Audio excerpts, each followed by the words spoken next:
ফাফরিশু feel জান্নাহ, একে জান্নাতের বিছানা বিছিয়ে দাও, জান্নাতের চাদর একে দিয়ে দাও, সুখ আসুক। সুবহানাল্লাহ।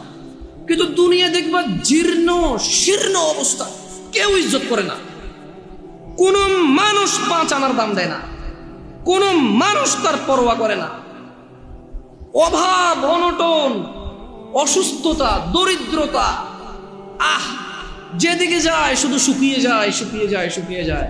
কিন্তু আখিরাত আছে। কি আছে? তাহলে কয়টা ক্যাটাগরি গেল? 1, দুনিয়া আছে, আখিরাত 2, দুনিয়া নাই আখিরাত 3। একটা ক্যাটাগরি আছে যাদের দুনিয়াও আছে আখিরাতও আছে। সুবহানাল্লাহ।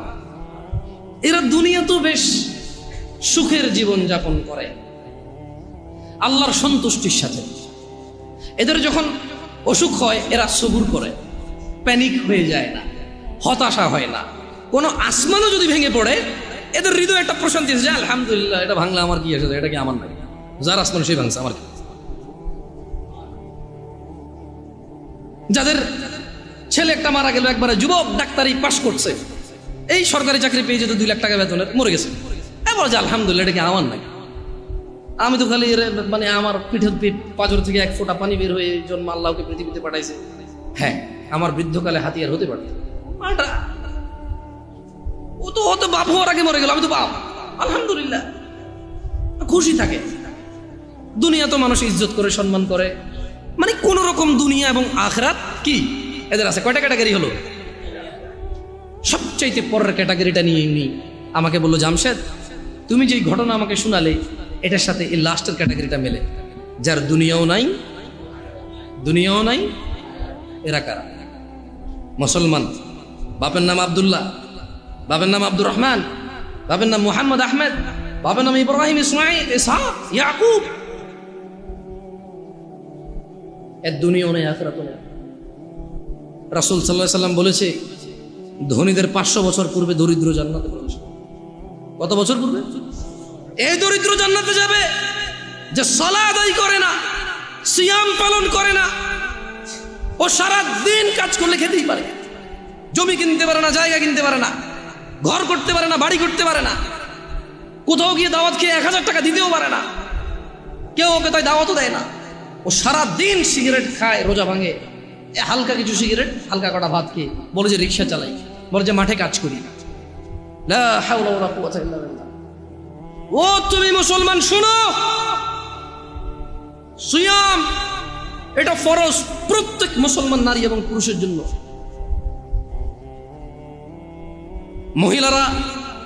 মহিলারা তাদের বিশেষ কিছু কারণে তারা রোজা থাকবে না, পরে আবার কাজা করে নিতে হবে, এ পূরণ করে দিতে হবে।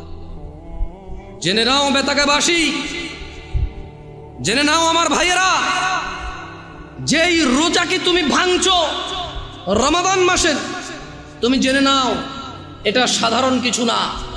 রাসূল সাল্লাল্লাহু আলাইহি সাল্লাম বলেছে, একটা রমজানের রোজা যে ভাঙলো ইচ্ছা করে, কোনো কারণ ছাড়া, এই লোক রমজানের পরে লাগাতার না, থেমে থেমে না, লাগাতার একটার বদলে 2 মাস রোজা পালন করতে হবে।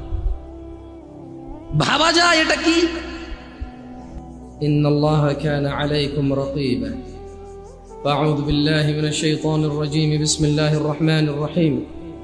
وقال الله تعالى: أعوذ بالله من الشيطان الرجيم. يا أيها الذين آمنوا اتقوا الله وقولوا قولا سديدا يصلح لكم أعمالكم ويغفر لكم ذنوبكم ومن يطع الله ورسوله فقد فاز فوزا عظيما. প্রশংসা আল্লাহ তাআলার, যিনি আমাদের সৃষ্টি করেছেন এক বিন্দু তুচ্ছ পানি থেকে। অসংখ্য দরুদ ও সালাম নাজিল হন জনাবে মুহাম্মদুর রাসূলুল্লাহ সাল্লাল্লাহু আলাইহি ওয়াসাল্লামের উপর, যার পরে এই পৃথিবীতে আর কোনো নবী এবং রাসূল আগমন করবেন না। আমরা সবাই বলি আলহামদুলিল্লাহ। আল্লাহুম্মা সাল্লি আলাইহি আল্লাহুম্মা বারিক আলাইহি। সাউন্ড কি স্পষ্ট শোনা যায়? একদম ক্লিয়ার? ক্লিয়ার আছে? যাক আলহামদুলিল্লাহ। দিনী ভাইয়েরা, সামনেই রমাদান মাস আসতেছে। শবে বরাত নিয়ে মোটামুটি চতুর্দিকে বেশ ভালো দেখা যাচ্ছে না।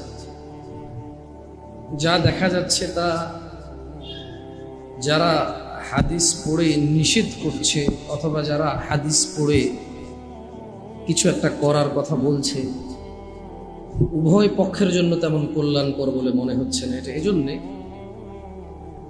শবে বারাত বা নিসফে মিন শাবান অথবা লাইলাতুল বারাত, অথবা কেউ বলছেন যে সব ফার্সিতে, বারাত আরবিতে, বরাত দিয়ে কেউ মুক্তি অথবা ছিন্ন হওয়ার কথা বলছে, অথবা ফার্সি ভাষায় হলে ভাগ্যের কথা বলছে বরাত।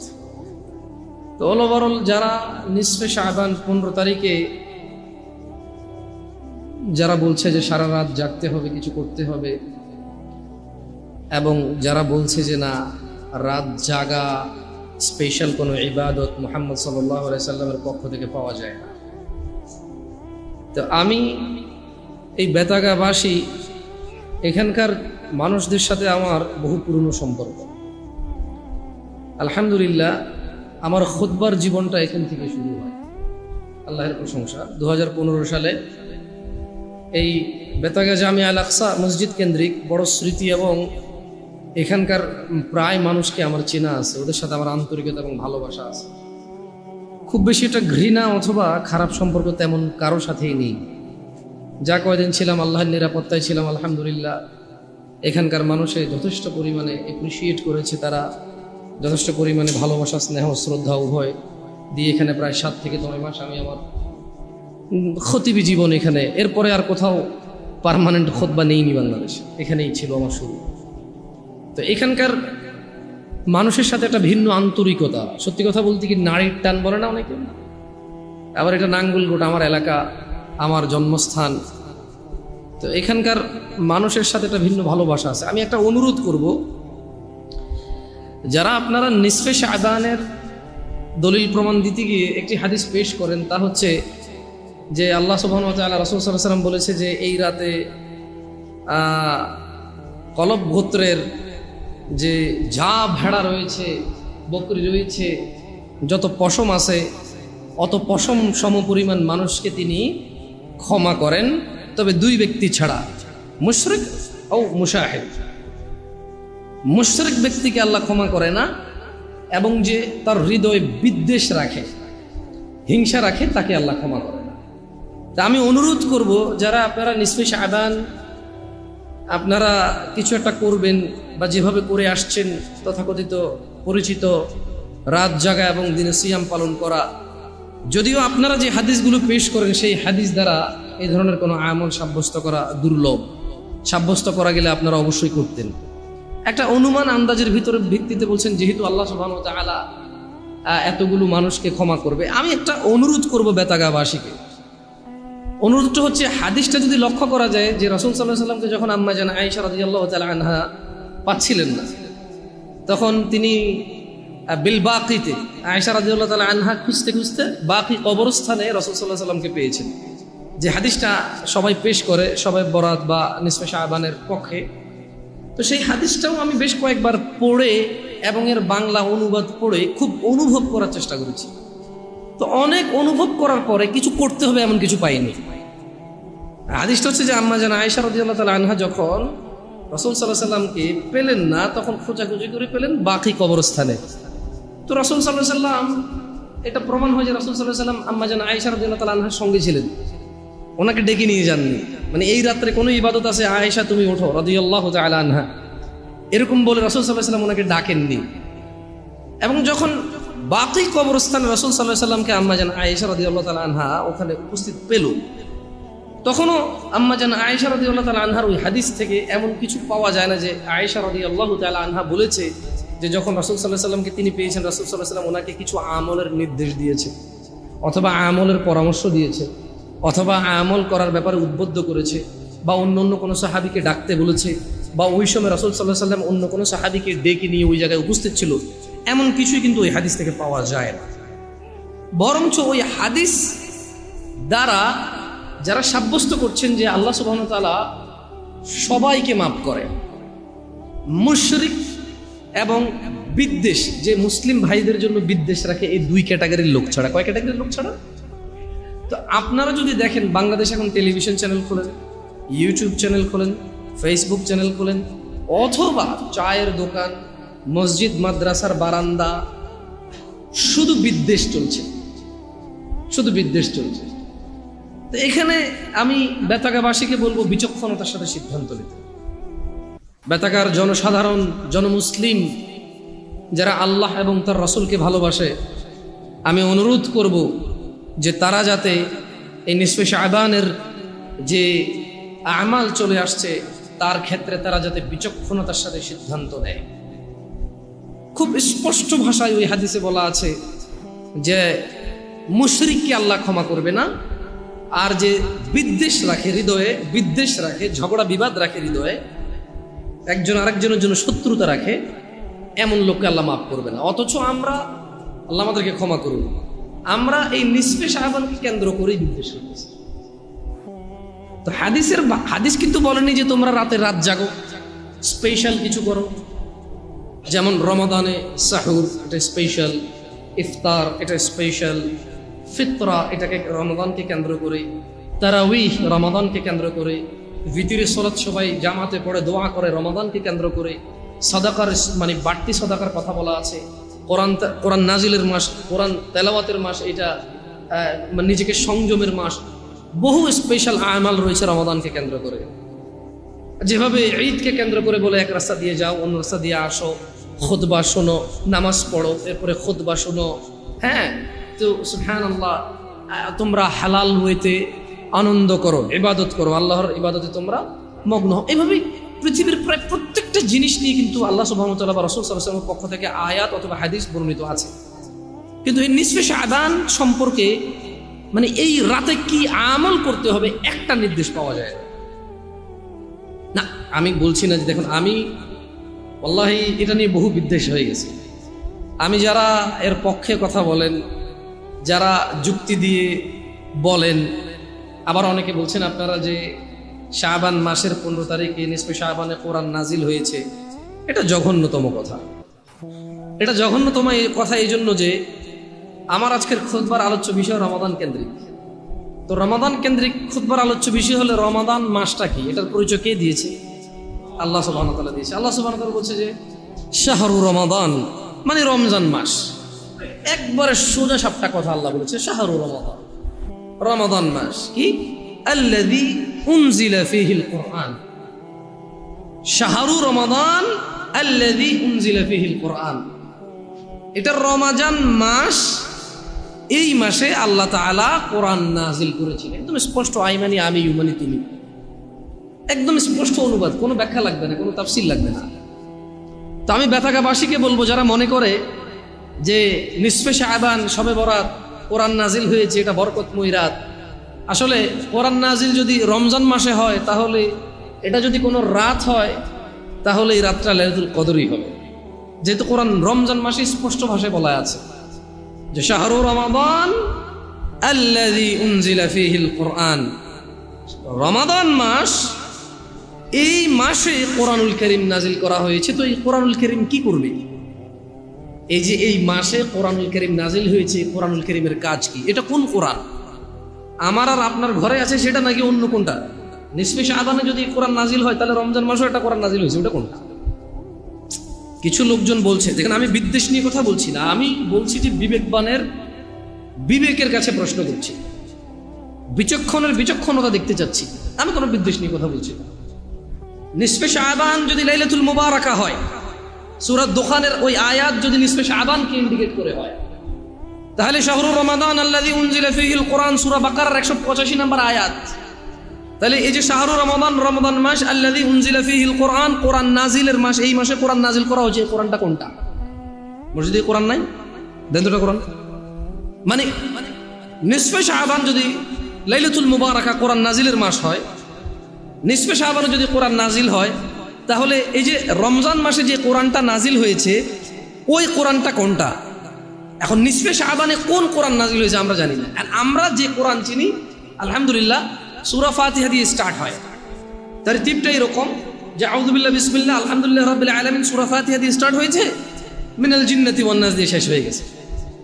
এটা রমাদান মাসে নাজিল হয়েছে। নিসফে শাবানে কোন কোরআন নাজিল হয়েছে, এই কোরআন কে পড়ে, কারা পড়ে, কোন ছাপাখানায় ছাপায়, কার বাসায় পাওয়া যায়, কোন মসজিদে, কোন মাদ্রাসায়, কোন হেফজখানায় পাওয়া যায়, আমরা চিনি না। আমি কি বুঝাতে পেরেছি? তো বিদ্বেষ রাখবেন না, বিদ্বেষ রাখবেন না। আন্দাজ করে কথা কেন বলছেন? কোরআনুল কারীমের নাজিল নিয়ে তো স্পষ্ট কথা আছে। কি আছে?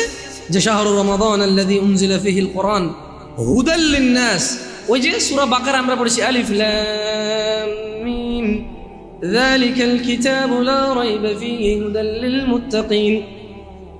তাহলে সূরা বাকারার প্রথম আয়াত হচ্ছে আলিফ লাম মিম যালিকাল কিতাব। এটা হচ্ছে ওই কিতাব হুদাল লিল মুত্তাকিন, যেটা মুত্তাকিদেরকে হিদায়াত দেয়। আল্লাহ কোরআনুল কারীম যেটা রমজান মাসে নাজিল করছে, তাহলে এটাই সূরা বাকারার ওই কোরআনটা, যেটা আল্লাহ বলছে যে শাহরু রমাদান, রমাদান মাস আল্লাযী উনজিলা ফীহিল কোরআন, কোরআনুল কারীম এই মাসে নাজিল করা হয়েছে। তো এর কাজ কি? ওই যে হুদাল লিন-নাস, হুদাল লিল মুত্তাকিন। আল্লাহ বলছে যে হুদাল লিন-নাসি ওয়া বায়িনাতি মিনাল হুদা ওয়াল ফুরকান। এই কোরআনুল কারীম এটা মানুষের জন্য হিদায়াতের জন্য স্পষ্ট। এটা হুদাল লিন-নাস। রমজান মাসে যে কোরআনুল কারীম নাজিল করেছে আল্লাহ, তা হচ্ছে হুদাল লিন-নাস, হুদাল লিল মুত্তাকিন। যারা আল্লাহকে ভয় করে, এটা ওদেরকে হিদায়াত করে এই কোরআন। এখানে সূরা বাকারার দ্বিতীয় আয়াতে বলেছে মুত্তাকিদের কথা, কিন্তু আল্লাহ 185 নম্বর আয়াতে রমজান মানে কোরআনুল কারীম কোন মাসে নাজিল হয়েছে এটা যেমন বলেছে, ঠিক সেভাবে পুরো পৃথিবীর যত মানুষ রয়েছে, মুসলমান বলে কথা নয়, এই কোরআনুল কারীম বলছে যে হুদাল লিন-নাসি ওয়া বায়িনাত। এটা মানুষের হিদায়াতের জন্য এবং হিদায়াতের স্পষ্ট নিদর্শন। মিনাল হুদা ওয়াল ফুরকান, হিদায়াতের স্পষ্ট নিদর্শন এবং সত্য মিথ্যার পার্থক্যকারী। তাহলে সত্য মিথ্যার পার্থক্যকারী বইয়ের নাম কি? কোরআন। এটা কোন মাসে নাজিল হয়েছে? এখন বাংলাদেশের অধিকাংশ মানুষ রমাদান মাসই কোরআন নাজিলের মাস বলে, তবুও বড় আশ্চর্য লাগে। অনেক বড় বড় বিখ্যাত বহুল পরিচিত ইসলামী বক্তা যারা তাদের ওয়াজ মাহফিলে বলে নিসফে শাবানে এটা কোরআন নাজিলের মাস, লাইলাতুল মুবারাকা সূরা দুখানের আয়াত দিয়ে নিসফে শাবানকে সাব্যস্ত করে, অথচ তারা ভুলে যায় যে ইন্না আনজালনাহু ফি লাইলাতিল কদর। আর এই যে শাহরু রমাদান আল্লাযী উনজিলা ফীহিল কোরআন, স্পষ্ট ভাষায় বলা আছে রমাদান মাসে কোরআন নাজিল হয়। স্পষ্ট ভাষায় বলা আছে রমাদান মাসে ভাগ্য নির্ধারণ হয় কদরের রাতে। স্পষ্ট ভাষায় বলা আছে যে আল্লাহ সুবহানাহু ওয়া তাআলা প্রতি রাতের 1/3 শেষ আসমানে আসে এবং মানুষকে ক্ষমার জন্য ডাকে, সুস্থতার জন্য ডাকে, রিজিকের জন্য ডাকে, যার যা চাহিদা তা পূরণ করার অঙ্গীকার দিয়ে মানুষকে ডাকে প্রত্যেক রাতে। তো নিসফে শাবান সম্পর্কে যারা, ওয়াল্লাহ আলহামদুলিল্লাহ, এখন থেকে 10 বছর আগে নিসফে শাবান শব্দটা অনেকে শুনেনি। যারা আমাদের নিয়ে বিদ্বেষ করেন, হিংসা করছেন অথবা খারাপ মনে করেন, কেন খারাপ মনে করছেন? আপনার কি মনে হয় না যে আপনাদের এই আজে বাজে মন্তব্য, আপনাদের এই আপনাদের এই বিদ্বেষ, এগুলো অবজার্ভ, এগুলো আমাদের চোখে আসার পরেও আমরা আল্লাহ এবং তার রাসূলের পথ অবলম্বন করেছি, আমরা এটা থেকে সরিনি কোনো মানুষের কথায়। এখন থেকে 10 থেকে আমাকে আপনি বলতে পারেন যে তুমি জাহেল, তুমি শোনো নাই। হতে পারে আমার পুরা গ্রাম জাহেল, হতে পারে আমার পুরো এই থানা নাঙ্গলকোট জাহেল, হতে পারে আমার পুরো এই ডিস্ট্রিক্ট কুমিল্লা জাহেল, হতে পারে আমার এই পুরো দেশ বাংলাদেশ জাহেল। আপনারা কারা যে শিক্ষিত বুঝি না। এখন থেকে 10 বছর পূর্বে নিসফে শাবান খুব কম শোনা যেত, শবে বরাত, শবে বরাত, শবে বরাত শোনা যেত। আমাদের পূর্বপুরুষরা, আমাদের বিজ্ঞ উস্তাদরা, আলেমরা, যারা কোরআনুল কারীম এবং সহিহ সুন্নাহর উপরে এই দিনকে প্রতিষ্ঠা করার সর্বোচ্চ চেষ্টা করে, তারা যখন এই শবে বরাত এটা কোন দেশি ভাষা, এটার বাংলা অর্থ কি, এটা বের করলো, তারা যখন বলতে লাগলো যে এর হাদিস কোরআনে কোনো হুদিস পাওয়া যায় না, ঠিক তখন নিসফে শাবান আগেও ছিল, বাট আম হলো। কি হলো? জনসাধারণের কাছে উঠে আসলো নিসফে শাবানের কথা। ওই লোকগুলোই যারা শবে বরাত বলে চিল্লাইতো, ওই লোকগুলোই যারা বলতো এই রাতে ভাগ্য নির্ধারণ হয়, যারা বলতো আসরের পরে মাগরিবের আগে বাদির বিচি খেতে হবে, গোসল করতে হবে, যত ফোঁটা ঘাম ঝরবে, যত ফোঁটা পানি ঝরবে একটা নেকি আছে, কি যেন আমি ভুলেও কিছু নেকি। আমি নিজে গোসল করেছি ছোটবেলায়, আমার আম্মা গোসল করাইছে আমার। আল্লাহ ক্ষমা করুন আমাদের। তো যারা বলছেন যে আমরা ফিতনা করি, না ভাই, এটা যদি ফিতনা হতো আপনি শবে বরাত শব্দ থেকে বেরিয়ে এসে আপনি নিসফে শাবানে আসতেন না। আমরা যদি ফিতনা করতাম তাহলে আপনি শবে বরাত সবকে ফার্সিতে বলে বরাতকে বলতেন যে না না না বরাত এটা ফার্সি না, এটা তো যে আরবি, এই বরাত মানে মুক্তি। কিন্তু এখন থেকে 10 বছর আগে আপনি সব মানে রাত, বরাত মানে ভাগ্য, শবে বরাত মানে ভাগ্যের রাত।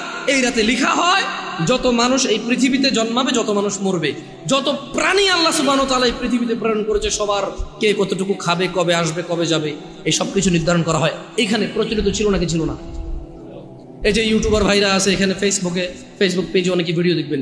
আমি বলি কি বিদ্বেষটা, তর্কটা এক সাইডে রেখে নিজেকে প্রশ্ন করেন। যদি উত্তরটা না পান আপনার আব্বা আম্মাকে প্রশ্ন করেন।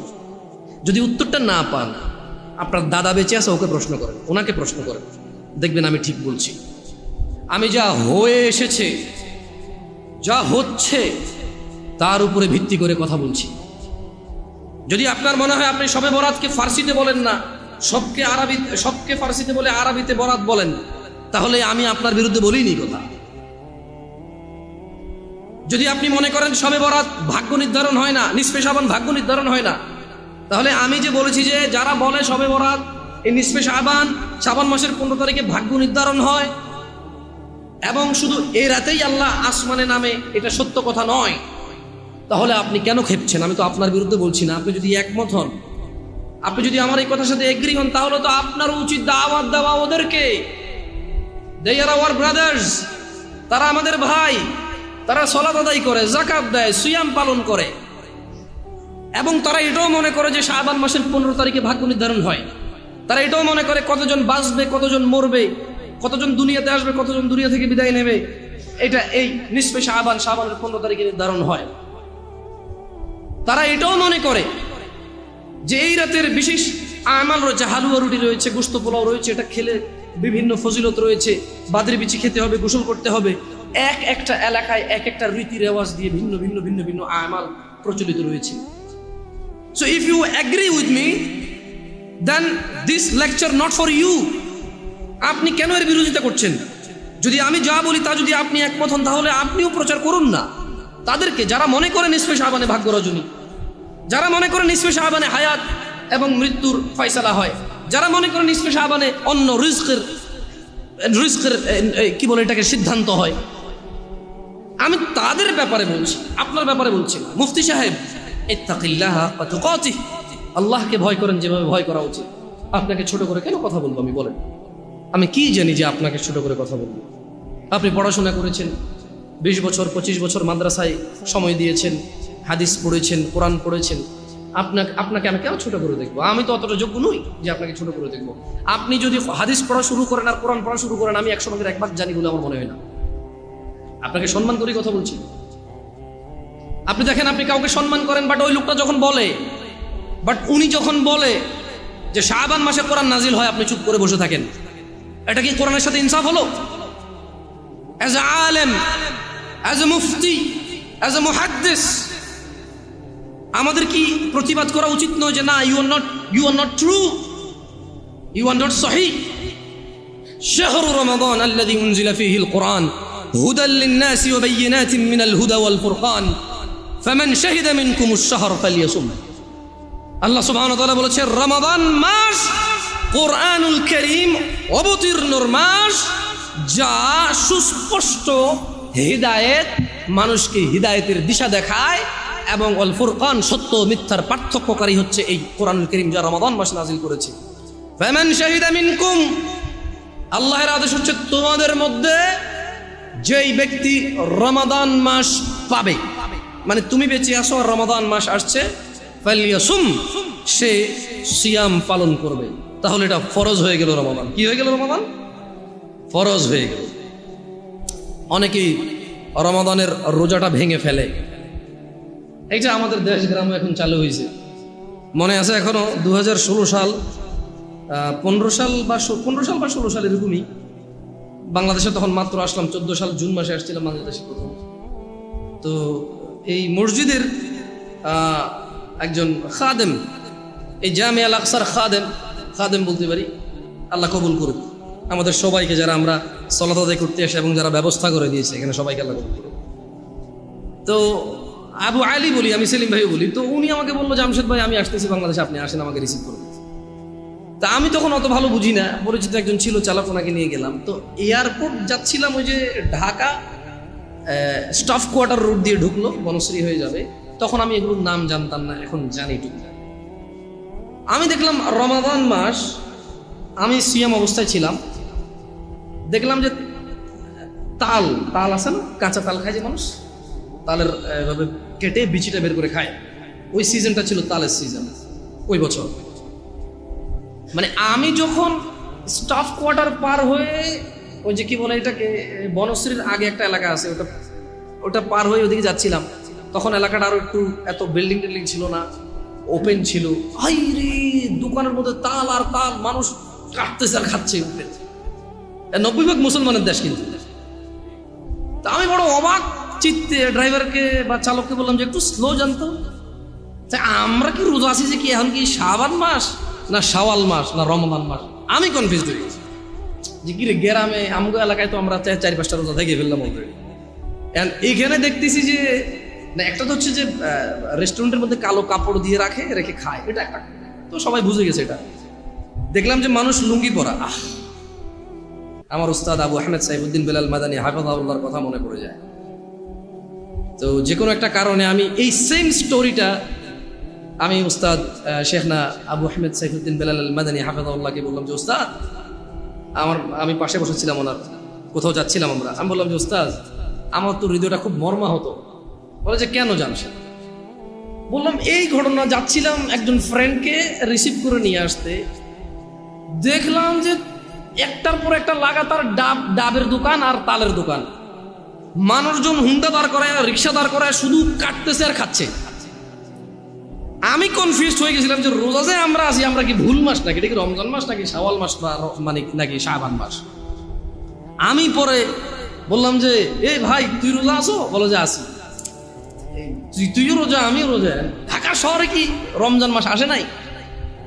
বলে যে না ভাই, ঢাকা শহরের মানুষও রোজা থাকে, কিন্তু এখানে বেশিরভাগই মানে কর্মজীবী পরিশ্রমিক মানুষরা এই এলাকায় সব জায়গায় এরকম থাকে। তখন আমি বললাম, যখন আমি আবু আহমেদ সাইফুদ্দিন বেলাল মাদানী হাফেজাহুল্লাহকে কথাটা বললাম, মনোযোগ দিয়ে শুনবেন, তিনি 4টা কথা বলেছে। কয়টা কথা বলেছে? বেতাগার মানুষকে এই উদাহরণটা দিচ্ছি, ওই যে আগে বলেছি আলাদা একটা ভালোবাসা আছে। আল্লাহি অন্যরা মনে কষ্ট নেবেন না, সবাইকে কাউকে ঘৃণা করি না, তবে এখান থেকে স্টার্ট, আমার বাংলাদেশের মাটিতে দাওয়াত এখান থেকে স্টার্ট করি। আলহামদুলিল্লাহ, আল্লাহর প্রশংসা, তিনি কবুল করুন। তো বলো যে জামশেদ 4 প্রকারের মানুষ। কয় প্রকারের মানুষ? 4 প্রকারের মানুষ তুমি দেখতে পাবা। 1, যাদের দুনিয়া আছে আখিরাত নাই। কি আছে? কি নাই? আখিরাত। 2, আখিরাত আছে দুনিয়া নাই। কি আছে? কি নাই? বলবো যে ধরো দুনিয়াতে অনেক সম্মান, সুনাম, মান, মর্যাদা, অনেক কিছু, কোনো কষ্ট নেই, কিন্তু ওর আখিরাত নাই। মদ খায়, গাঁজা খায়, শিরিক করে, বিদআত করে, সালাত 1 ওয়াক্ত পড়ে না, মাঝে মধ্যে কেউ মারা গেলে তার জানাজা যায়, তাও নেতা হিসেবে, ডাক্তার হিসেবে, ইঞ্জিনিয়ার হিসেবে, সায়েন্টিস্ট হিসেবে, এলাকার মুরব্বী হিসেবে, এলাকার কর্তা হিসেবে, বুঝেন নাই, মাতব্বর হিসেবে যায়, এমনি 1 ওয়াক্ত সালাত করে। সুদ বোঝে না, ঘুষ বোঝে না, হারাম বোঝে না, হালাল বোঝে না, বাপ মায়ের প্রতি অতটা যত্নশীল নয়, স্ত্রীর প্রতিও যত্নশীল নয়, জানা ব্যভিচার এগুলো নর্মাল। তুমি দেখবে তার মৃত্যু পর্যন্ত সে এরকম সুন্দর সুখী জীবন কাটিয়ে গেছে তার মন মতো, তার আখিরাত নাই। এগুলো একটা ক্যাটাগরি।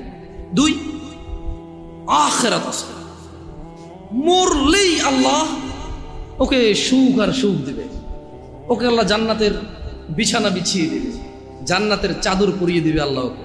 মরলেই কবর থেকে জান্নাতের সুখ পাওয়া শুরু হয়ে যাবে।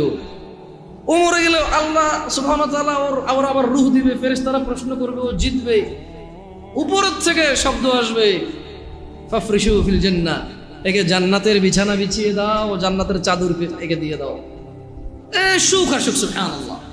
কিন্তু দুনিয়া দেখবা জীর্ণ শীর্ণ অবস্থা, কেউ ইজ্জত করে না, কোন মানুষ 5 আনার দাম দেয় না, কোন মানুষ তার পরোয়া করে না। অভাব, অনটন, অসুস্থতা, দরিদ্রতা, যেদিকে যায় শুধু শুকিয়ে যায়, শুকিয়ে যায়, শুকিয়ে যায়। কিন্তু আখিরাত আছে, কি আছে? তাহলে কয়টা ক্যাটাগরি গেল? 1 দুনিয়া আছে, আখিরাত 2 দুনিয়া নাই, আখিরাত 3 একটা ক্যাটাগরি আছে যাদের দুনিয়াও আছে, আখিরাতও আছে। সুবহানাল্লাহ। এরা দুনিয়া তো বেশ সুখের জীবন যাপন করে আল্লাহর সন্তুষ্টির সাথে। এদের যখন অসুখ হয় এরা সবুর করে, প্যানিক হয়ে যায় না, হতাশা হয় না। কোনো আসমানও যদি ভেঙে পড়ে এদের হৃদয়ে একটা প্রশান্তি আছে, আলহামদুলিল্লাহ, এটা ভাঙলে আমার কি আছে, এটা কি আমার নাই, যার আসমান সেই ভাঙছে, আমার কি। যাদের ছেলে একটা মারা গেল, একবারে যুবক, ডাক্তারি পাশ করছে, এই সরকারি চাকরি পেয়ে যেত 2 লাখ টাকা বেতনের, মরে গেছে, এবার যে আলহামদুলিল্লাহ, এটা কি আমার নাই, আমি তো খালি মানে আমার পিঠের পাঁজর থেকে 1 ফোঁটা পানি বের হয়ে জন্ম আল্লাহকে পৃথিবীতে পাঠাইছে। হ্যাঁ, আমার বৃদ্ধকালে হাতিয়ার হতে পারত, ও তো বাপ হওয়ার আগে মরে গেল, আমি তো বাপ, আলহামদুলিল্লাহ, খুশি থাকে। দুনিয়া তো মানুষ ইজ্জত করে, সম্মান করে, মানে কোন রকম দুনিয়া এবং আখিরাত কি এদের আছে। কয়টা ক্যাটাগরি হলো? সবচাইতে পরের ক্যাটাগরিটা নিয়ে এমনি আমাকে বললো, জামশেদ তুমি যে ঘটনা আমাকে শোনালে এটার সাথে এই লাস্টের ক্যাটাগরিটা মেলে, যার দুনিয়াও নাই, দুনিয়াও নাই। এরা কারা? মুসলমান, বাপের নাম আব্দুল্লাহ, বাপের নাম আব্দুর রহমান, বাপের নাম মুহাম্মদ আহমেদ, বাপের নাম ইব্রাহিম, ইসমাইল, ইসহাক, ইয়াকুব। এর দুনিয়াও নেই, আখিরাতও নেই। রাসূল সাল্লাল্লাহু আলাইহি ওয়াসাল্লাম বলেছে, ধনীদের 500 বছর পূর্বে দরিদ্র জান্নাতে প্রবেশ। কত বছর পূর্বে?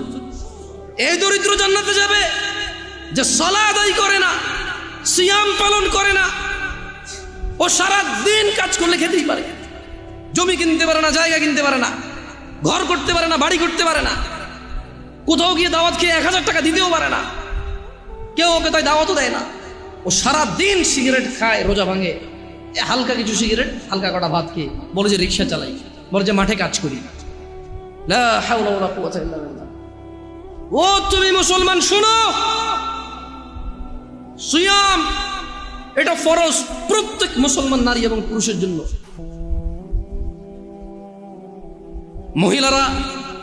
মহিলারা তাদের বিশেষ কিছু কারণে তারা রোজা থাকবে না, পরে আবার কাজা করে নিতে হবে, এ পূরণ করে দিতে হবে। জেনে নাও বেতাকাবাসী, জেনে নাও আমার ভাইয়েরা, যেই রোজাকে তুমি ভাঙছো রমাদান মাসের, তুমি জেনে নাও এটা সাধারণ কিছু না। রাসূল সাল্লাল্লাহু আলাইহি সাল্লাম বলেছে, একটা রমজানের রোজা যে ভাঙলো ইচ্ছা করে, কোনো কারণ ছাড়া, এই লোক রমজানের পরে লাগাতার না, থেমে থেমে না, লাগাতার একটার বদলে 2 মাস রোজা পালন করতে হবে। ভাবা যায় এটা কি? তুমি একটু ভাবো, রমজান মাসের একটা রোজা ভাঙলে রমজানের পরে একটার বদলে কাফারা হচ্ছে লাগাতার 2 মাস সিয়াম। এরপরে এটা গেল জরিমানা, এটা গেল কি? এটা গেল জরিমানা। এরপরেও তোমার মাপ চেয়ে নিতে হবে রোজা যে ভাঙছো বিনা কারণে। তাওবা, ইস্তিগফার, আল্লাহর কাছে ক্ষমা চেয়ে নিতে হবে রোজা ভাঙার কারণে।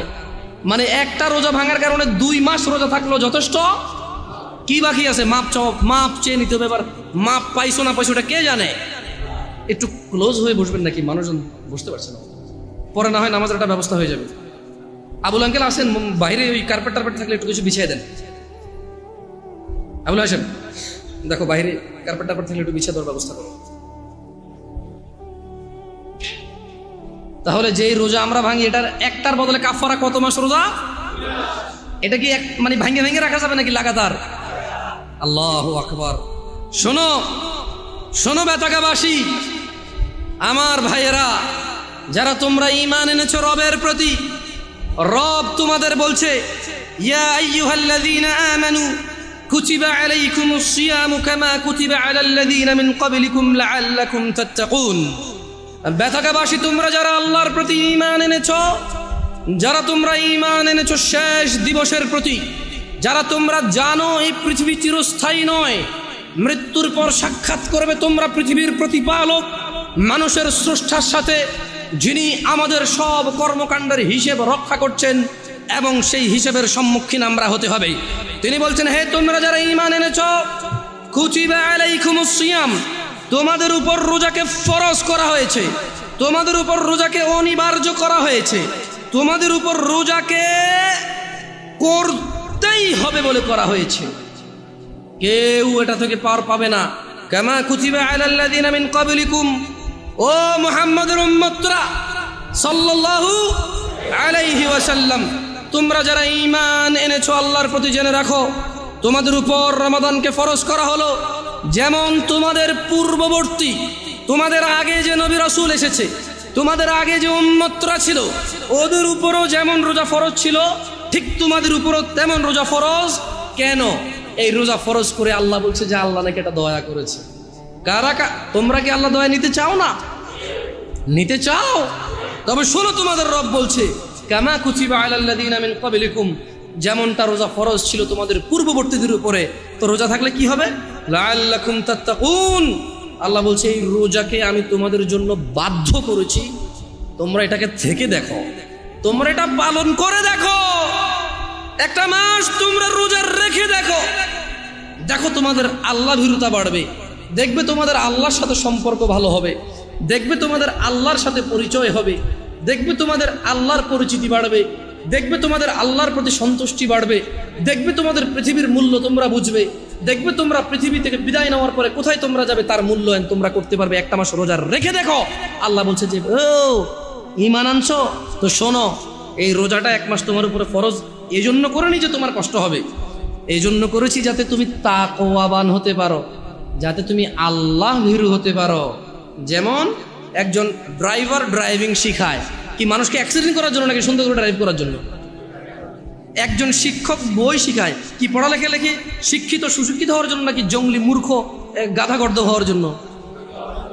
আল্লাহ বলছে, আমি আমার খুতবার শুরুতে 3টা আয়াত পড়েছিলাম, ইয়া আইয়ুহাল্লাযীনা আমানুত্তাকুল্লাহ, হে তোমরা যারা ঈমান এনেছো আল্লাহকে ভয় করো, হাক্কা তুকাতি, যেভাবে ভয় করা উচিত। তারপর আমি আরেকটা আয়াত পড়েছিলাম, ইয়া আইয়ুহান নাসুত্তাকু রাব্বাকুম, হে মানুষরা তোমরা তোমাদের রবকে ভয় করো।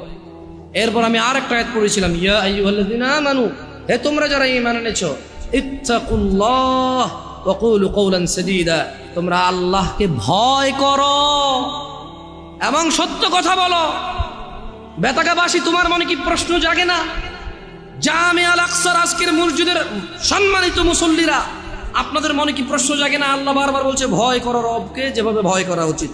হে মানুষ, তোমরা তোমাদের রবকে ভয় করো, যিনি তোমাদেরকে সৃষ্টি করেছেন একজন মানুষ থেকে, তারপর বিভক্ত করেছেন নর এবং নারীতে। আপনাদের মনে কি প্রশ্ন জাগে না? আল্লাহ বলছে যে হে মানুষ, তোমরা যারা ঈমান আনছো তোমরা আল্লাহকে ভয় করো এবং সত্য কথা বলো। কিভাবে আল্লাহকে ভয় করব? প্রশ্ন জাগে কিনা? এই সূরা বাকারার 183 নম্বর আয়াত আল্লাহ বলছে যে কুতিবা আলাইকুমুস সিয়াম কামা কুতিবা আলাল্লাযীনা মিন ক্বাবলিকুম লাআল্লাকুম তাত্তাকুন, তোমাদের উপরে রোজাকে ফরজ করেছি যেমনটা তোমাদের পূর্ববর্তীদের উপরে ফরজ ছিল, যাতে তোমরা আল্লাহকে ভয় করতে পারো। তাহলে আল্লাহ বারবার বলছে আল্লাহকে ভয় করো, আল্লাহকে ভয় করো, আল্লাহকে ভয় করো। আল্লাহকে যে ভয় করছি এর প্রমাণ কি?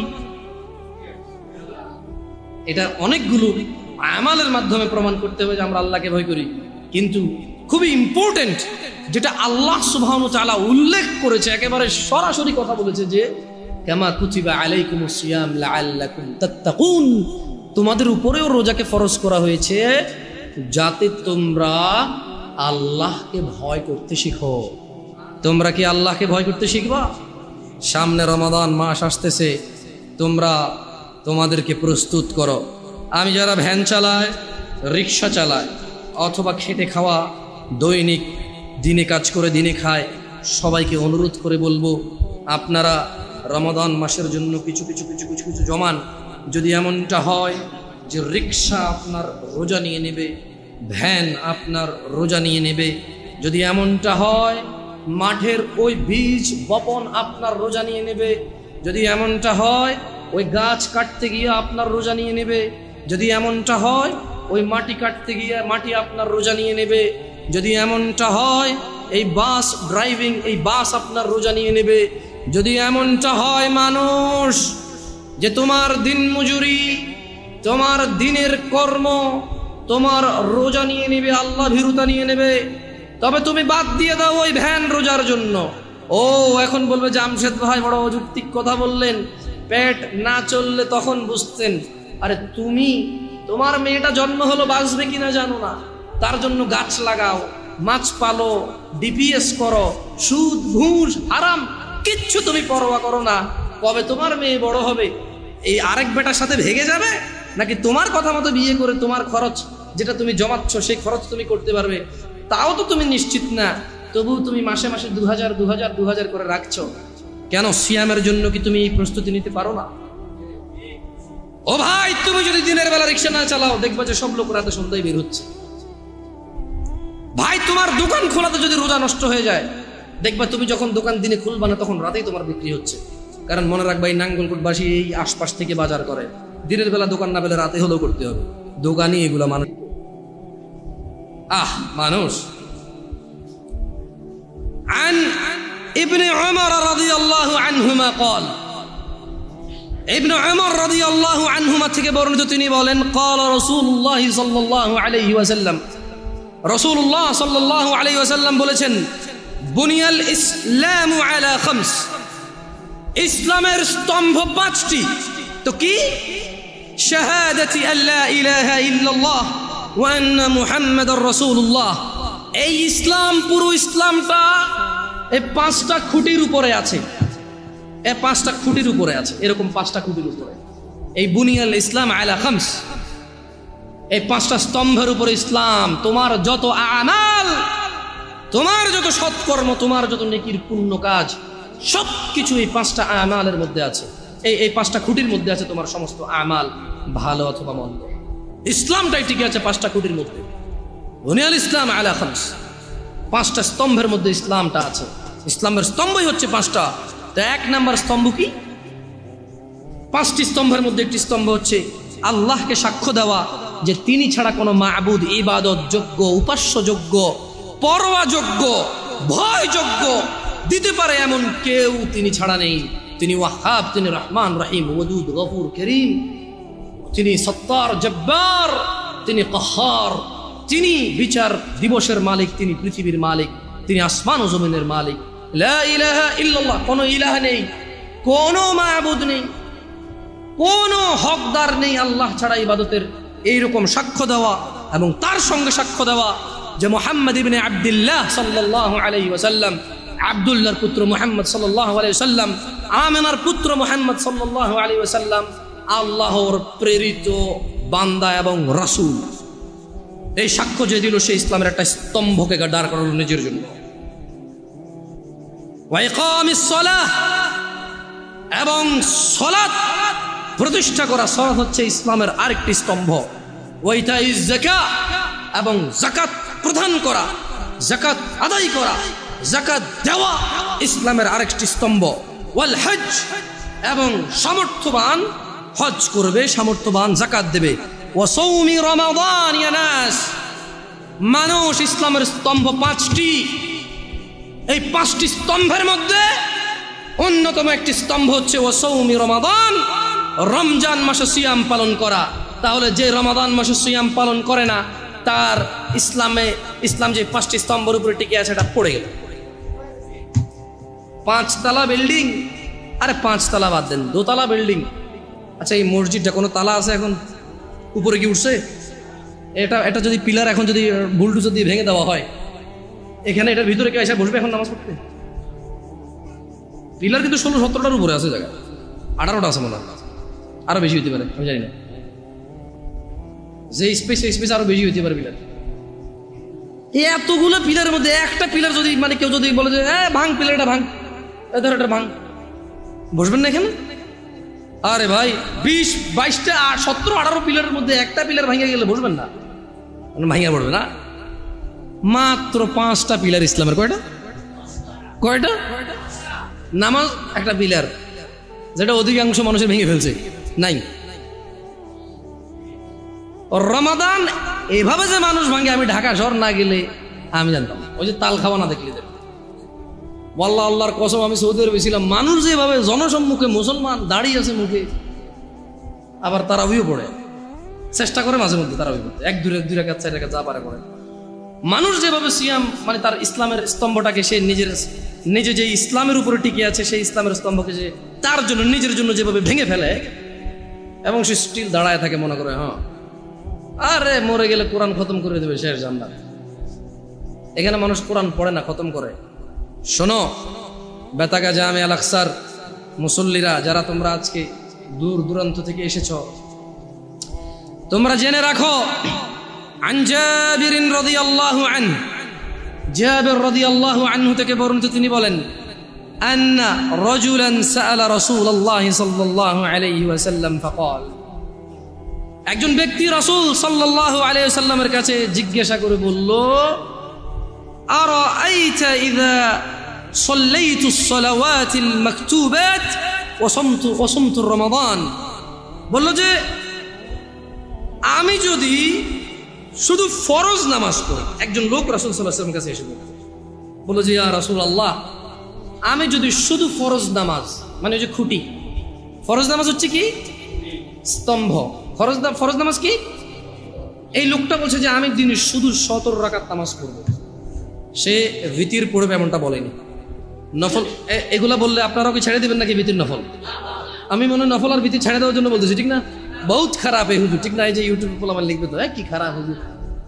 আমি ভাই হ্যালো, এটা বেনামাজিদেরকে বলতেছি, যারা নামাজ পড়ে না, তাদের নামাজটা তাদেরকে পরিচয় করাই দিচ্ছি। আর ও যখন 17 রাকাত নামাজ পড়বে, ও নিজেই উইতির পড়বে, সুন্নাহ পড়বে, নফল পড়বে, আলহামদুলিল্লাহ। ওর যখন ভালোবাসা চলে আসবে নামাজের সাথে, ও নিজেই এই হুট করে বজু করে 2 রাকাত নামাজ এমনিতেই পড়বে ইনশাআল্লাহ। নামাজটাকে ভালোবাসলে ও উদ্বিগ্ন হয়ে যাবে যে জোহর শেষ হয়ে গেলে আসর কখন আসবে। ওর পীড়া যন্ত্রণা শুরু হয়ে যাবে, আসর হয়ে গেল, কি রে 5:30 বাজে আজান দে না, কি রে আজান আজকে কটা বাজে রে, 3 মিনিট পেয়ে। আমি দেখছি এরকম মানুষ, আপনারা দেখছেন কিনা? মানে হাঁটতেছি বলো যে কি রে 5:30 বাজে আজান দেয় নাকি দিয়ে দিছে। আমরা ওই ঘুরতে গেলাম আর কি, আমাদের এদিকে এলাকায়, যাক নাম বললাম না, আছে এখানে মসজিদে উপস্থিত আছে মাশাআল্লাহ। তো বলো যে আমার সাথে আজান তো দিয়ে দিছে মনে হয়, এদিকে কোনো আজান শোনা যায় না। আমরা ওই যে একটা খাল বিল কিছু একটা পাড়েছিলাম আর কি, একটু মানবের বসতির একটু বাহিরেই। তো আমার বললো যে না ভাই 5:30 বাজে গেছে, আজান দিয়ে দিছে। আমি বললাম ভাই মোবাইলে আজান দিবে, বলেছে একটু দেখেন তো আপনার টাইম ঠিক আছে কিনা, মোবাইল ঠিক আছে।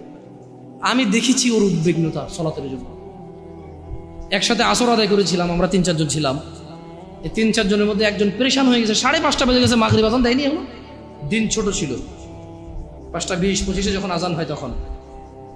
তো শোনো ব্যথাগার মানুষ, রাসূল সাল্লাল্লাহু আলাইহি ওয়াসাল্লামের কাছে একজন ব্যক্তি এসে বলল, ইয়া রাসূলুল্লাহ, আমি যদি শুধু দিনে 17 রাকাত ফরজ সালাত আদায় করি এবং রমজান মাসে রোজা রাখি, ওয়া আহলালতুল হালাল ওয়া হারামতুল হারাম, এবং হালালকে হালাল হিসেবে, হারামকে হারাম হিসেবে মেনে চলি, ওয়ালাম আযিদ আলা যালিকা শাইআ, আদখুলুল জান্নাহ। একজন লোক কার কাছে এসেছে? মুস্তাফা সাল্লাল্লাহু আলাইহি ওয়াসাল্লামের কাছে এসে বলল, ইয়া রাসূলুল্লাহ, আমি যদি দিনে শুধু 17 রাকাত নামাজ, বাস, ফজর 2, জোহর 4, আসর 4, মাগরিব 3, ইশা 4, বাস, কমও না বেশিও না, আর আমি কোনো রোজা রাখবো না, কোনো শুধু রমজান মাস এসে আমি বরাবর পুরো রমজান মাস রোজা রাখবো, আর বেশিও রাখবো না, কমও রাখবো না। এবং ইয়া রাসূলুল্লাহ, ওয়া আহলালতুল হালাল, আল্লাহ যেটাকে হালাল বলেছে আমি কোনোদিনও তার বিরুদ্ধে যাব না, আমি এটাকে হালাল বলবো, এটাকে গ্রহণ করব, এটাকে পবিত্র মনে করব, এটাকে নিতে আমি আনন্দ অনুভব করব। ওয়া হারামতুল হারাম, এবং আল্লাহ যেটাকে হারাম করেছে আমি তা কখনো গ্রহণ করব না, আমি সেটাকে হারাম বলবো। চাই যাই হোক, পুরো পৃথিবীর মানুষ যুক্তি দিক, পুরো পৃথিবীর মানুষ বুদ্ধি দিক, পুরো পৃথিবীর মানুষ আবেগ দিক, পুরো পৃথিবীর মানুষ পালন করুক, ইয়া রাসূলুল্লাহ, ওয়া আহলালতুল হালাল ওয়া হারামতুল হারাম, আমি হালালকে হালাল মনে করব, ঘৃণা করব না। ওয়া হারামতুল হারাম, যেটা আল্লাহ দেয়নি, যেটা আল্লাহ আদেশ করেনি, সেটাকে আমি হারাম মনে করব। ওয়ালাম আযিদ আলা যালিক, আমি এর চেয়ে কোনো কিছুই বৃদ্ধি করব না। ওয়ালাম আযিদ আলা যালিকা শাইআ, আমি এই রমজান মাস ছাড়া রোজা রাখবো না, দিনে 17 রাকাত নামাজ ছাড়া নামাজ পড়বো না।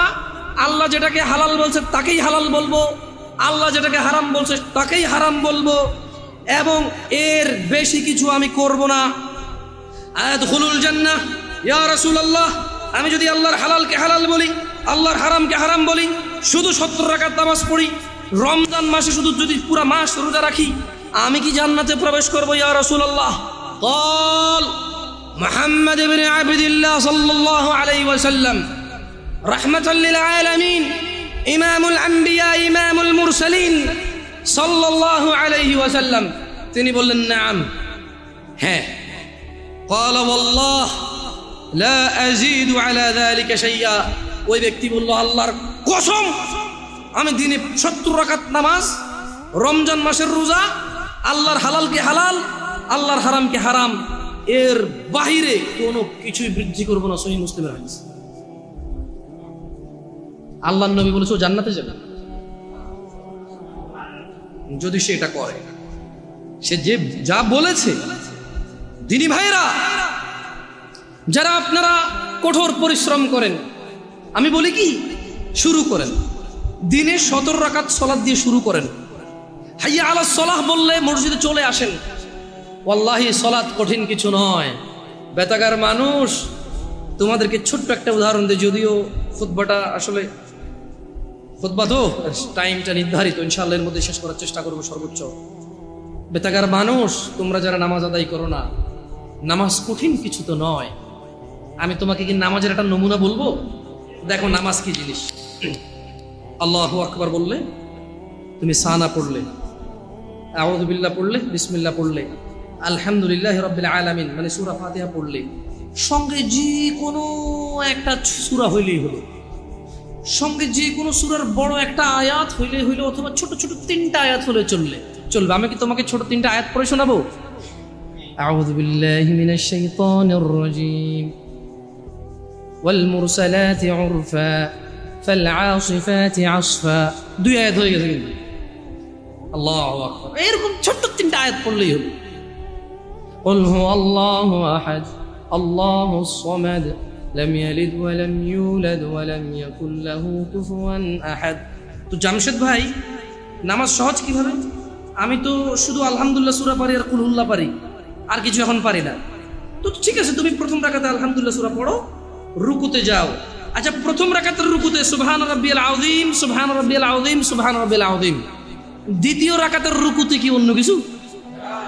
সেম। আসলে কি প্রথম রাকাতে যেটা পড়ছি ওটাই, যদি 3 নম্বর রাকাত হয় তাইলে আল্লাহ 3 নম্বর রাকাতেও রুকুতে সেম, ভিন্ন কিছু না। তো খুব কঠিন কিছু মনে হচ্ছে না, ঠিক না? একটা মুখস্থ করতে পারলেই হলো।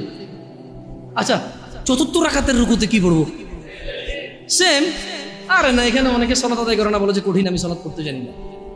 ইয়া বেতাকাবাসী, মাররা সাহেল, একদম সহজ, ওয়াল্লাহি একদম সহজ। এই প্রথম রাকাতের রুকুতে সুবহান রাব্বিয়াল আযীম, সুবহান রাব্বিয়াল আযীম, সুবহান রাব্বিয়াল আযীম। দ্বিতীয় রাকাতেও সেম, তৃতীয় রাকাতেও সেম, চতুর্থ রাকাতেও সেম। মজার কথা হলো, ফরজ নামাজেও সেম, সুন্নত নামাজেও সেম, নফল নামাজেও সেম নাকি? ইয়া আল্লাহ আল্লাহ আল্লাহ আল্লাহ, লা ইলাহা ইল্লাল্লাহ, লা ইলাহা। ঈদের নামাজও সেম। ওয়াল্লাহ ঈদের জন্য স্পেশাল কিছু হবে না। এই সুবহান রাব্বিল আযীম, নফল, সুন্নত, ফরজ, একবারে যত নামাজে মানুষ রুকুতে যায় সেম এটা পড়ে সুবহান রাব্বিল আযীম। তাহলে এটা কি কঠিন কিছু? আচ্ছা, দ্বিতীয় রাকাতের শুরুটা কি দিয়ে হবে? সূরা বাকারা দিয়ে। এই মিয়া, প্রথম রাকাতে আলহামদুলিল্লাহ সূরা পড়ছেন না? সূরা আল মায়েদা দিয়ে হলে মনে ভালো হয়। কঠিন, অনেক কঠিন, বিশাল বড় সূরা। এই তোমরা যারা নামাজ পড়ো না বলতেছো নামাজ জানো না। প্রথম রাকাতে তো আলহামদুলিল্লাহ সূরা পড়ছো, দ্বিতীয় রাকাতে কি পড়বা? ইয়া আল্লাহ, প্রথম রাকাতের মতোই ও তাহলে আমরা তার মানে সেম সেম 1 টাকা যেরকম, ধরো এখানে 1 টাকা 2টা নোট, দুটোটা সেম না, 1 2, তার মানে 2টা, এই জন্য 2। তার মানে সালাত 1 রাকাত যেভাবে পড়ে 2 রাকাতও 3 রাকাতও, জাস্ট বারবার রাকাতের কারণে সংখ্যা কাউন্ট করা হয়। যেমন ফজর 2 রাকাত পড়ে 2 পড়া হয়, জোহর 4 রাকাত পড়ে 4 পড়া হয়, মাগরিব 3 পড়া হয়। বেতাগাবাসী কি বুঝতে পারছো নামাজ কঠিন কিছু না? আচ্ছা, আরেকটা প্রশ্ন, ফরজ নামাজে বৈঠকে আত্তাহিয়াতু পড়ি, সুন্নতে কি পড়া লাগবে? ইয়া আল্লাহ, তোমরা এই নামাজ পড়ো না, এটা কঠিন নাকি? বেতাগাবাসী, তোমাদেরকে আমি আহ্বান জানাচ্ছি, সালাতের দিকে আসো। শোনো বেতাগাবাসী, জামশেদ মজুমদার শুধু পড়ে শুনিয়েছে। হাদিস জাবির রাদিয়াল্লাহু আনহু থেকে বর্ণিত, সহিহুল মুসলিমে উল্লেখিত হাদিস। ব্যক্তি এসে রাসূল সাল্লাল্লাহু আলাইহি সাল্লামকে বলেছে, শুধু 17 রাকাত নামাজ পড়বো, বাস। রমজান মাস আসলে রোজা রাখবার, কোনো রোজা রাখবো না, দুনিয়াতে যা রোজা আছে। ইয়া রাসূলুল্লাহ, আল্লাহ যেটাকে নিষেধ করছে সেটাকে আমি নিষেধ করবো, আমি এটা করবো না। আল্লাহ যেটাকে হালাল করছে, পুরো পৃথিবীর মানুষ যদি অপছন্দ করে, আমি বলবো এটা সুন্দর, এটা ভালো, এটা করবো, বাড়তি কিছু করবো না। আমি কি জান্নাতে যাব? তিনি সাল্লাল্লাহু আলাইহি সাল্লাম বলেছেন যে নাম, তুমি জান্নাতে যাবা যদি এমনটা করো। যারা আপনারা অভাবের দোহাই দিয়ে সালাত আদায় করেন না, আপনাদেরকে বলে রাখি, ঈশার নামাজ 15 রাকাত নয়, ঈশার নামাজ মাত্র 4 রাকাত। আমি এই আমার নাঙ্গলকোটে আমার গ্রামে এসে মুরব্বিদেরকে জিজ্ঞেস করেছি, বলেছি যে ঈশার নামাজ 15 রাকাত কিভাবে? বললাম, দাদা ঈশার নামাজ কেমনে 15 রাকাত? বড় সুন্নত সাইড, ফরজ সাইড, কত হয়েছে? আমি বললাম 8। কত দর সুন্নত 2 রাকাত, কত হয়েছে? বললাম 10। নফল 2 রাকাত 10। বললাম, দাদা এটা ধরতে পারলাম না। কাকা, নফল কেন ঈশা ধর নাই? নফল তো নফল নিজেই নামাজ, এটা ঈশা কেন? তুই তো বেজাল্লা কথা কস, তুই নফল 2 রাকাত। আমি বললাম, না দাদা, নফল ঈশা নয়, ঈশার নিজে একটা নামাজ, নফল নিজে একটা নামাজ। ঈশা কেমনে 2 রাকাত হয়? নফলের কি সীমা আসেনি? এ বেতাগার মানুষ, নফলের কি সীমা আছে? এ আসর মানে মাগরিবের পরে কি ঈশার আগে কি 2 রাকাত নফল ফরজ যাইতো না? ঈশার নামাজের পরে রাত 12টা বাজে কি 2 রাকাত নফল ফরজ যাইতো না? দিনে 10টা বাজে নফল নামাজ ফরজ যাবো নি? তো এটার কি টাইম আসেনি? এটা নিষেধ না আছে যে মাকরু সময় হইতে হইতো না। তাই বললাম, না দাদা, আমি নফল নামাজ ধরতে হইতো না 2 রাকাত ঈশা। কত ধরসা? ঠিক আছে, তর্কের খাতিরে ধরে নিলাম আমি। তারপরে কত হইলো দাদা? কয় 12। বললাম, ঠিক আছে, বাকি 3 কেমন আমার কোন? আমাকে বললো যে ভিতর 3 রাকাত। আমি বললাম যে ভিতর তো নিজেই একটা নামাজ, একটুকে নফল করে আসা যাক। নফলে যেহেতু কোনো টাইম নাই, আপনি ঈশার মধ্যে 2 রাকাত দিচ্ছেন, ঠিক আছে। মানুষ নফল পড়লে ইনশাল্লাহ কিয়ামতে যখন সে যাবে, তার নামাজ ঘাটতে থাকলে আল্লাহ এই 2 রাকাত নফলকে তার ফরজে নিয়ে আসবে ইনশাআল্লাহ। ভিতরের নামাজ আল্লাহ নিয়ে যাবে, কিন্তু ভিতর তো নিজেই একটা নামাজ দাদা। এটা ঈশার নামাজের, যখন কোনো মানুষ ঈশা শেষ করবে তখন তাই ওর উপরে ভিতরে স্টার্ট হবে। আচ্ছা, কোনো মানুষ ঈশা পড়ে না, ভিতর পড়বে? পড়লে কি ধরে রাখবেন? ধরেন লোকটা আজকে রাত 12টা বাজে এখন একটা বক্তব্য শুনলো, এক আয়াত পড়লো, পড়ার পরে সে চিন্তা করলো যে না, তার তওবা করা দরকার, সে এখন ঈশা পড়ে ভিতরে পড়তে পারবে না? পারবে তো। কিন্তু আমি বলতে চাই বেতাগার জনসাধারণকে, ও বেতাগার জনসাধারণ, তোমরা যেই নামাজটাকে তোমরা আদায় করো না, তা তোমাদের ইসলামকে টিকিয়ে রাখার খুঁটি। সিয়াম ভঙ্গ করলে তো বছরে একবার আসে, একটা খুঁটি ভেঙে ফেললে দিনে 5 বার তোমার খুঁটিটাকে তুমি ভাঙো, দিনে 5 বার তুমি তোমার খুঁটিটাকে ভাঙো। তোমার ঘরের একটা পিলার না থাকলে তুমি ঘরে থাকবা না, অথচ তোমার প্রতিদিন তোমার যে স্তম্ভের উপরে তোমার ইসলাম টিকে আছে, সেই স্তম্ভটাকে তুমি ভাঙো, একটু ভয় পাও না? তোমার জাহান্নামে যাওয়ার ভয় আসা উচিত। জেনে রাখো, তুমি দিনে 17 রাকাত নামাজ এবং রমজানের রোজা দিয়ে শুরু করো। রোজা রাখলে আল্লাহ তোমার তাকওয়া বৃদ্ধি করবে। সিয়াম পালন করো, তুমি রমজান মাসের রোজা ভাঙিও না। জেনে রাখো, তুমি যদি একটা রোজা ভাঙো, একটা রোজার কাফারা লাগাতার 2 মাস রোজা, লাগাতার, মধ্যখানে বিরতি দেওয়া যাবে না। লাগাতার 2 মাস রোজা থাকলে একটার বদলে কাফারা হবে। এরপরে যথেষ্ট নয় এই কাফারা, এই 2 মাস লাগাতার রোজা থাকার পরে আল্লাহর কাছে মাপ চাইতে হবে, তুমি বিনা কারণে কেন রোজাটা ভাঙলে। এরপরে কিয়ামত পর্যন্ত, বিচার মাঠ পর্যন্ত অপেক্ষা করা লাগবে, এটা জানার জন্য যে তুমি যে তওবা করেছো, এই তওবা আল্লাহ কবুল করেছে কিনা। কত ভয়ানক একটা ব্যাপার না? রোজা রাখবা ইনশাআল্লাহ, রোজা রাখবা ইনশাআল্লাহ। বেতাগার মানুষ, খুশি হয়ে যাও, সন্তুষ্ট হয়ে যাও রবের প্রতি, তারা যারা তোমরা রমজান মাস পাচ্ছ। আল্লাহ আমাদের সবাইকে রমাদান পর্যন্ত পৌঁছে দিন। ইয়া আল্লাহ, রমাদান পর্যন্ত না নিয়ে আপনি মৃত্যু দিয়েন না। জানবে তুমি রমাদান কি জানবে? আন আবি হুরায়রা রাদিয়াল্লাহু আনহু, আবু হুরায়রা রাদিয়াল্লাহু আনহু থেকে বর্ণিত, তিনি বলেন, আন্না রাসূলুল্লাহ সাল্লাল্লাহু আলাইহি ওয়াসাল্লাম قال, রাসূল সাল্লাল্লাহু আলাইহি সাল্লাম বলেছেন, ইযা জাআ রমাদান ফুতিহাত আবওয়াবুল জান্নাহ। ও মানুষ শুনে নাও, আবু হুরায়রা বলছে, মুহাম্মদ সাল্লাল্লাহু আলাইহি ওয়াসাল্লাম বলেছে, ইযা জাআ রমাদান, যখন রমাদান মাস আসে, আল্লাহ আল্লাহ আল্লাহ আল্লাহ আল্লাহ, ফুতিহাত আবওয়াবুল জান্নাহ, আবওয়াবুল জান্নাহ, জান্নাতের দরজা খুলে দেওয়া হয়। ওয়া গুল্লিকাত আবওয়াবুন নার, জাহান্নামের দরজাকে বন্ধ করে দেওয়া হয়।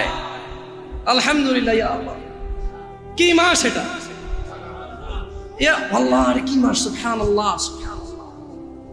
জান্নাতের দরজা খুলে দেওয়া হয়, জাহান্নামের দরজা বন্ধ করে দেওয়া হয়। ওয়া সুফিদাতিশ শায়াতিন, এবং দুষ্ট জিনদেরকে বন্দী করে ফেলা হয়। রোজা যে ভাঙছো, শয়তানের তো দোষ দিতে পারবা না। রমজান মাসে যারা নামাজ পড়ে না, তারা তো ইবলিশের দোষ দিতে পারবে না। যদিও কিয়ামতে ইবলিশের দোষ দিয়ে পার পাওয়া যাবে না রমজান মাস ছাড়াও, কিন্তু বড় আফসোস, যারা রমজানের সিয়াম পালন করে না, 5 ওয়াক্ত সালাত আদায় করে না, জেনা করে, ধূমপান, মদ পান করে, গাঁজা পান করে, যারা রমাদানে জুলুম করে স্ত্রীদের প্রতি, যারা ছেলে সন্তানের প্রতি জুলুম করে, যারা গালাগালি মারামারি করো, তোমরা রমাদানে ইবলিশের তো দোষ দিতে পারবা না। তাহলে মেনে নাও, মিনাল জিন্নাতি ওয়ান নাস, শয়তান দুই রকম, একটা মানুষ শয়তান, একটা জিন শয়তান। এই রমাদান আসলে বোঝা যায় কোনটা মানুষ শয়তান। ইবলিশ শয়তান তো দেখা যায় না, মানুষগুলো দেখা যায়। আল্লাহ মাফ করুন, আল্লাহ আমি তিরস্কার করে বলছি না, দেখা যায়। আল্লাহ ক্ষমা করে হিদায়াত দান করুন আমাদেরকে। শুনে নাও, শুনে নাও বেতাকাবাসী, আন আবি হুরায়রা রাদিয়াল্লাহু আনহু ইয়াকুল, আবু হুরায়রা রাদিয়াল্লাহু আনহু থেকে বর্ণিত, তিনি বলেন, قال রাসূলুল্লাহ সাল্লাল্লাহু আলাইহি ওয়াসাল্লাম قال, রাসূল সাল্লাল্লাহু আলাইহি ওয়াসাল্লাম বলেছেন, কুল্লু আমালি ইবনি আদম লাহু ইল্লা সিয়াম, যত আমল আছে বনি আদমের সব কিছু তার নিজের জন্য, ইল্লা সিয়াম, সিয়াম ব্যতীত, ফাইন্নাহু লি, কেননা সিয়াম আল্লাহর জন্য, ওয়া আনা আজজি বিহি, আল্লাহ বলছে আমি নিজে সিয়ামের প্রতিদান দান করব। তোমার সালাত, তোমার যাকাত, তোমার হজ, তোমার সাদাকা, আল্লাহ সুবহানাহু ওয়া তাআলা বলছে, কুল্লু আমালি ইবনি আদম লাহু, সব ভালো কাজ বনি আদমের তার জন্য, ইল্লা সিয়াম, রোজা ছাড়া, ফাইন্নাহু লি, আল্লাহ বলছে যে রোজা হচ্ছে আল্লাহর জন্য, ওয়া আনা আজজি বিহি, এবং আমি, মানে আল্লাহ নিজে রোজার প্রতিদান দান করবে, কেউ দিতে পারবে না। তোমরা কেউ মিস করিও না এটাকে। ওয়াসিয়ামুল জুন্নাহ, মনে রাখবে রোজা হচ্ছে ঢাল স্বরূপ। ওয়া ইযা কানা ইয়াউমু সাওমি আহাদিকুম ফালা ইয়ারফুস ওয়ালা ইয়াসখাব, সিয়াম পালনের দিন তোমাদের কেউ যেন অশ্লীলতায় লিপ্ত না হয় এবং ঝগড়া বিবাদ না করে। ফাইন সাব্বাহ আহাদুন আও আও আও আও কাতালাহ ফালইয়াকুল ইন্নী আমরুন সিয়াম, ইন্নী আমরু সিয়াম। যদি কেউ তাকে গালি দেয়, তোমাদের মধ্যে যদি কাউকে কেউ গালি দেয় অথবা ঝগড়া করে, সে যেন বলে আমি ঝগড়াও করব না, গালিও দিব না, আমি সিয়াম। কারণ সিয়াম কার জন্য? সব আমল কার জন্য? সব আমল কার জন্য? নিজের জন্য। সিয়াম কার জন্য? সিয়ামের প্রতিদান কে দিবে? আল্লাহ তাআলা দিবে। শোনো দিনী ভাইরা, বলার অনেক কিছু ছিল, আল্লাহ যদি চায় ইনশাল্লাহ বলবো আস্তে ধীরে ধীরে। আশা হবে দেখা হবে, বেঁচে থাকলে, তোমরা বেঁচে থাকলে ইনশাল্লাহ দেখা হবে। এই জামিয়া আল আকসা বেতাগাবাসীকে উদ্ধত আহ্বান জানিয়ে বলছি, জামিয়া আল আকসার সঙ্গ দেবেন। জামিয়া আল আকসা আপনাকে ধন সম্পদ টাকা পয়সা না দিতে পারলেও ইনশাআল্লাহ সহিহ কোরআন ও সুন্নাহর জ্ঞান দিবে। জামিয়া আল আকসা ইনশাআল্লাহ আপনাকে সঠিক দিক নির্দেশনা দিবে। মানলে আপনি কল্যাণকামী হবেন, না মানলে নিজের ক্ষতি নিজে করবেন। জেনে রাখবেন জামিয়া আল আকসায় 2015 সালে স্টার্ট করেছি এখানে জামিয়া আল আকসা। আলহামদুলিল্লাহ, আল্লাহ বরকত দিক এবং আল্লাহ অটল এবং আল্লাহ নিরাপত্তা দান করুন এই মসজিদ এবং মসজিদের মুসল্লিদেরকে এবং এই এলাকাবাসীকে, আমাদের সবাইকে আল্লাহ নিরাপত্তা দান করুন।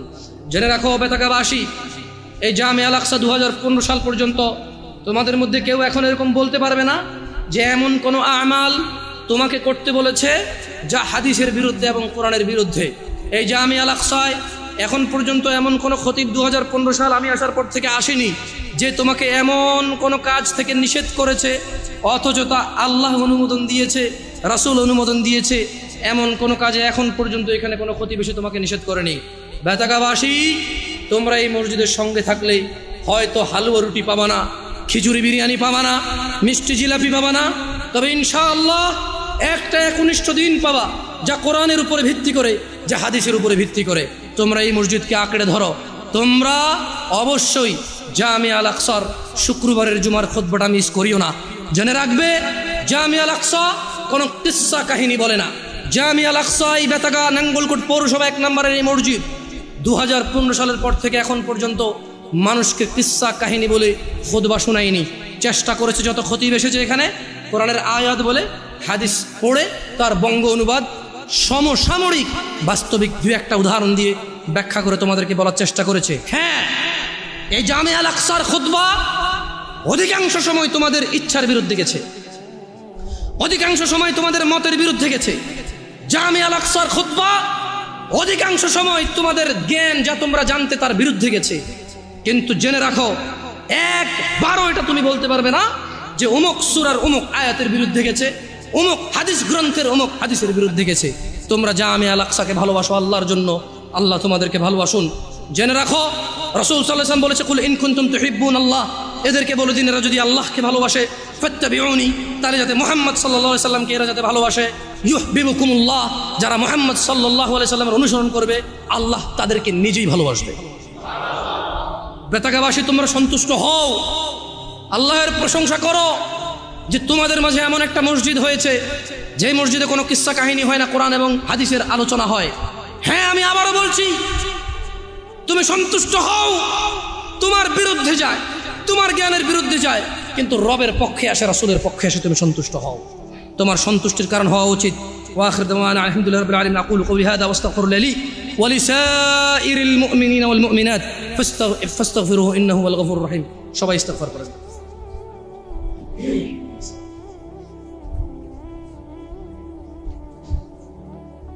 আলহামদুলিল্লাহ ওয়াসসালাতু ওয়াসসালামু আলা রাসূলিল্লাহ ওয়া বা'দ। দিনী ভাইরা, রমাদান মাস সামনেই আসতেছে। নিজ ইচ্ছায় মহিলা হতে পারে না। আল্লাহ যাকে যেভাবে ইচ্ছা পাঠায়, ঠিক একইভাবে আল্লাহ কাউকে ধনী করে, কাউকে দরিদ্র করে। এই ধনী এবং দরিদ্রতা মানুষের আখিরাতের স্ট্যাটাস বর্ণনা করবে না। মানুষের আখিরাতমুখী হওয়ার জন্য এগুলো কোনো বাধা এবং কোনো স্পেশাল কিছু না। আপনি আপনার অবস্থান নিয়ে সন্তুষ্ট থাকেন। যারা আপনারা দরিদ্রতায় আছেন, কষ্ট করে খেতে হয়, আপনারা আল্লাহর সন্তুষ্টিতে থাকেন। রাসূল সাল্লাল্লাহু আলাইহি সাল্লাম আপনাদেরকে ধনীদের 500 বছর পূর্বে জান্নাতে যাওয়ার কথা বলেছে। এটা আপনাদের জন্য যথেষ্ট হওয়া উচিত। আপনারা আপনাদের দুনিয়া এবং আখিরাত হারায়েন না। এত কষ্ট করে চলতে হয় দুনিয়ায়, এত কষ্ট করে চলতে হয় দুনিয়ায়। আখিরাতের সুখটাকে হারায়েন নাই কষ্টের মধ্যে। মনে রাখবেন, কিয়ামত দিবসে সর্বনিম্ন যাকে আযাব দেওয়া হবে তার পায়ের নিচে একটা কয়লা রাখা হবে, জাহান্নামের একটা ছোট্ট একটা কয়লার টুকরা, ছোট্ট একটা কয়লার টুকরা। তার মাথার মস্তিষ্ক টকবক টকবক টকবক করবে। এটা সর্বনিম্ন শাস্তিদাতার হবে। এই পৃথিবীতে আপনি এত কষ্ট নেই, আমি এত কষ্ট নেই। মনে রাখবেন, এই পৃথিবীর সবচেয়ে সুস্থ মানুষটাও মরে। আপনি অসুস্থ হলে আল্লাহর প্রতি অসন্তুষ্ট হইন না। মনে রাখবেন, এই পৃথিবীর সবচেয়ে ধনী মানুষও 60, 70, 80 বছরই বাঁচে। আপনিও 60, 70, 80 বছরই বাঁচতেছেন। আপনার দরিদ্রতা আপনার জীবনকে কমায় না, ওর ধনাঢ্য, ওর সম্পদশীলতা ওর জীবনকে বাড়ায় না। সন্তুষ্ট হয়ে যান রবের প্রতি। আর আমি আবারও বেতাগাবাসীকে বলি, নিসফে শাবান, যেটাকে আপনারা সবে বরাত বলেন, এখন থেকে 10 বছর পূর্বে এই এলাকায়, আমি পুরো বাংলাদেশের কথা জানি না, এটা নাঙ্গলকোট, কুমিল্লা, আমি এই এলাকার ছেলে, এই এলাকার আমল আমি চিনি। এখন থেকে 12-15 বছর পূর্বে এখানে মানুষকে বাদির বিচি খাওয়ানো হইতো, পুকুরে গোসল করানো হতো আসরের পরে। এই উদ্দেশ্যে বাদির বিচি খেলে ও সাঁতার কাটতে জানবে, ও আর ডুববে না পানিতে। বাদির বিচি খাইছিলেন? ও আল্লাহ, আপনার বয়স তো মাশাআল্লাহ অনেক। আমি পাইছি, আমাদের বাদি গাছ ছিল, আমার ছোট ছোট লাল কালারের বিচি আর সবুজ কালারের বিচি। এখন তাও কি পুকুর নিচে ডুব দিয়ে খাইতে হবে? এমনি আগে খাইলে হবে না, আসরের নামাজের পরে পানিতে নামতে হবে। এগুলো বললে আপনারা রাগ করেন। ইউটিউবে পোলা পান যারা, আরে আরে ভাই আপনি ঢাকা শহরে বসবাস করেন, চট্টগ্রাম শহরে বসবাস করেন, মাশাআল্লাহ, স্কুল দেখেছেন, কলেজ দেখেছেন, ইউনিভার্সিটি দেখেছেন, বিবেক বুদ্ধি কাজ করে। আমাদের সমাজে এখনো অনেক আছে যারা বাদের বিচি খায়, যারা মনে করে শাবান মাসে কোরআন নাজিল হয়েছে, যারা মনে করে শাবান মাসে ভাগ্য লেখা হয়। আমাকে ফিতনাবাজ বলিয়েন না, আমি বলি বলেই আজকে আপনি নিসফে শাবান শব্দটা শুনতে পেয়েছেন। আমি বলে বলে আপনি আজকে সবকে ফার্সিতে আর বরাতকে আরবিতে চেঞ্জ করেছেন, কিন্তু আগে শুধু ফার্সিতে বলতেন সবে বরাত। রাগ করিয়েন না আমাদের উপর। আর রমাদান আসতেছে, মানুষ রমাদান মাস জান্নাতের দরজা খুলে যায়, জাহান্নামের দরজা বন্ধ করে দেওয়া হয়, শয়তানদেরকে বেঁধে ফেলা হয়। মানুষ রমাদান মাসে কোরআন নাজিলের মাস, তোমরা কোরআনুল কারীম শিক্ষার একটা ব্যবস্থা গ্রহণ করো, এই রমাদান মাসকে তোমরা কাজে লাগাও। আমি এই বলে আমার খুতবা শেষ করব ইনশাআল্লাহ তাআলা। ইন্নাল্লাহা ওয়া মালাইকাতাহু ইউসাল্লুনা আলান নবী ইয়া আইয়ুহাল্লাযীনা আমানু সাল্লু আলাইহি ওয়া সাল্লিমু তাসলিমান কাসীরা। আল্লাহুম্মা সাল্লি আলা মুহাম্মাদ ওয়া আলা আলি মুহাম্মাদ কামা সাল্লাইতা আলা ইব্রাহিম ওয়া আলা আলি ইব্রাহিম ইন্নাকা হামিদুম মাজিদ। আল্লাহুম্মা বারিক আলা মুহাম্মাদ ওয়া আলা আলি মুহাম্মাদ কামা বারাকতা আলা ইব্রাহিম ওয়া আলা আলি ইব্রাহিম ইন্নাকা হামিদুম মাজিদ। আল্লাহ সুবহানাহু ওয়া তাআলা আমাদের সবাইকে রমাদানের নেকি অর্জন করার তৌফিক দান করুন। আল্লাহ তাআলা আমাদেরকে রমাদানের পূর্বে